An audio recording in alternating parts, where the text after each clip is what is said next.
All right, we are now joined by the great Vinnie Moore. We are celebrating his new solo album, Double Exposure.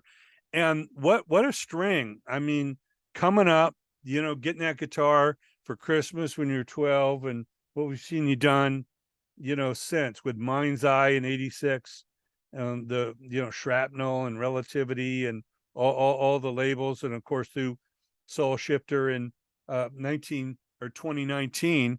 Tell us, when you start to make a record like Double Exposure, do you have a thought in mind, or is it just a combination of different, tracks you come up with, or do you have something kind of and a style or something that you're hoping to achieve when you start a venture like that?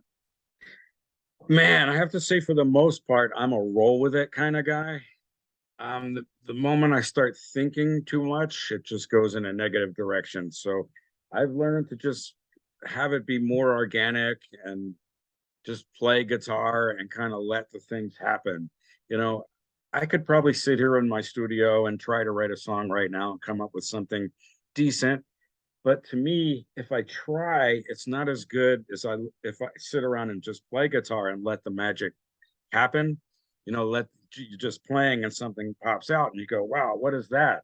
And you have a feeling with it that's attached to it. And then that's what works best for me. Just kind of let it happening naturally. And it always starts with one thing I play, with one idea. It could be a melody, it could be a rhythm, it could be a riff. It happens in all forms. And I always make sure I record it. And once I get that first idea, that first spark of of a thing, then I usually get related ideas from there, and it just kind of takes off. I start building it and recording, all these like secondary ideas.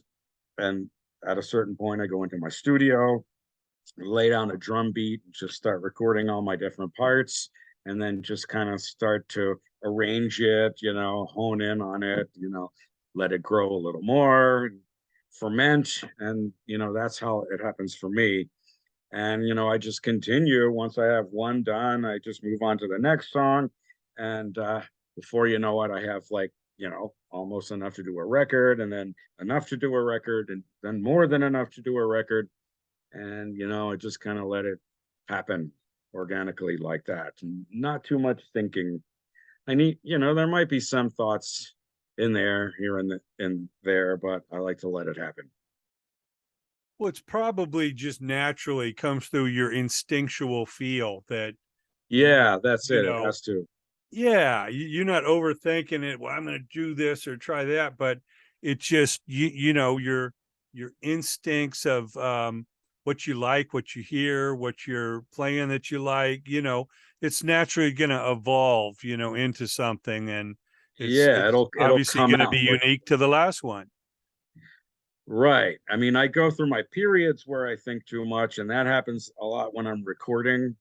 Like, what guitar can I use, or how should this solo be structured? Sometimes I get into that phase and end up driving myself nuts. So, I mean, overall, I found that just kind of letting it happen and not trying too hard is the way to go for me. Yeah, well, I know you've used a number of guest vocalists, on the album. How do you know when a track is going to be a song with a singer or an instrumental? And when do you decide that? Well, I usually know pretty quickly. And when I write for UFO, it's pretty apparent early on whether this is like a rock band type of tune, or more of a guitar instrumental type of tune. But ironically, with this new record, I initially planned for it to be a 6-song guitar instrumental EP. And I didn't know if I was actually going to print up discs or just do digital files. But we were all grounded from, the lockdowns. It was during the COVID period, and no one knew how long that period was going to last. So I didn't want to waste the time just sitting around doing nothing. I always have to be working on something. That's just kind of the way I function. If I feel like I'm lost if I'm not working on something, then I need to like have goals and be achieving something, or I feel like, what am I doing? I'm just lost. So I thought, okay, here's some downtime. What am I going to do? I'll just do this quick EP, have fun. And I was listening to the songs one evening in my garage and, just kind of thinking about them and maybe trying to come up with production ideas or whatever. And the song One Day came on, and I started hearing vocals in my head, and I started actually singing along. And I went, that could be a cool vocal tune. And so I kind of like went through the rest of the songs, and one by one, I realized that all of them could easily be vocal tunes, and just as easily as they could be instrumental songs. They were all straight ahead rock kind of stuff. And so I started getting ideas in all the different songs for vocals, and just the light bulb went off like, hey, I could do a record with the same songs and make like two different versions, a vocal version and an instrumental version. Like, and have this like contrast. And so that's kind of where the idea was born.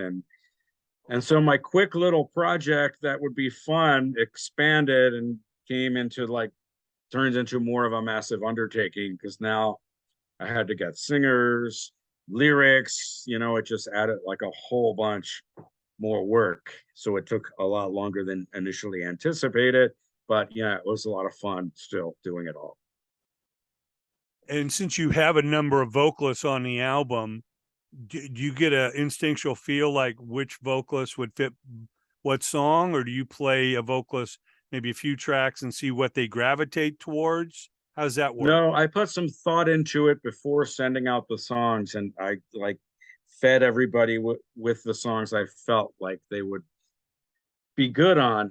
I mean, not that any one of them wouldn't have been good on all 6 songs, but for example, Hummingbird has a Southern rock kind of vibe to it. And Keith Slack, who is a friend of mine who I've known since 1999, lives in Texas, and he's got like a whole Southern vibe in his voice, and he's into a lot of, Southern kind of music, as well as other things, of course. But I thought, yeah, that tune's going to be the perfect song for him because it's a Southern rock song. So I just tried to start feeding everybody the songs that I thought would fit them best. And yeah, so that required a little bit of thought. And eventually I sent out the demos. I'd send out 2 versions, like one with no vocals, and then one version with me just kind of like, with some temporary lyrics or whatever, singing myself, just to kind of get them in the right ballpark. And I told the guys, do whatever you want. If you want to take any of my singing or any ideas from me, go for it. If not, if you want to totally do your own thing, that's fine too, whatever works. And, both things ended up happening. So you kind of give them a little blueprint, a little scatting of what the, vocal idea could be, and then let them kind of go where they know to go. Right, exactly. Like, this is the verse, this is the chorus, which I think is pretty self-explanatory actually in these songs. But yeah, I mean, it was just a real fun thing to do, to collaborate with other creative people and see what they came back and hit me with. And I tell you, I was like pleasantly surprised and happy every time. I didn't get anything back where I thought, oh, no, this is not right, we have to work on this. The guys got what I was going for and just hit me back with some killer stuff right away. Well, congratulations on an amazing album. And I Thank you. truly think having multiple singers is a fantastic way to showcase your playing, because, a singer may only be on 2 tracks on the album and he's got to shine, you know what I mean? Stretch that over 10 or 12 songs. There may be some that he doesn't shine on. So it really showcases everything that you do best. Kind of reminds me of, some albums from the past. I know when Slash did his first solo album, he had like a different singer on every album, and found Miles Kennedy that way. And Miles is the singer with Alter Bridge and of course his solo band. But Right. I like it. It's really fantastic. We recommend everyone go out and get Double Exposure. Vinnie Thank Moore's got you. a hell of a catalog. And of There you course, go. yeah, crank up some UFO, man. You've got some great records in the catalog there, and our best to fill in the band, Andy Parker and everybody. It's It's an amazing run they've had. I mean, starting in the late 60s. I mean, incredible what they It's and insane. They you know, started out as a space Scorpions rock and band. amazing stuff. Vinny, thank you so much for joining us. We Thank you. congratulate you and appreciate all that you do. And please, man, keep making some magic in your basement there. We really can't wait for your next one, and we'll spread the word. Thanks, Jay. Great talking to you, man. I totally appreciate it.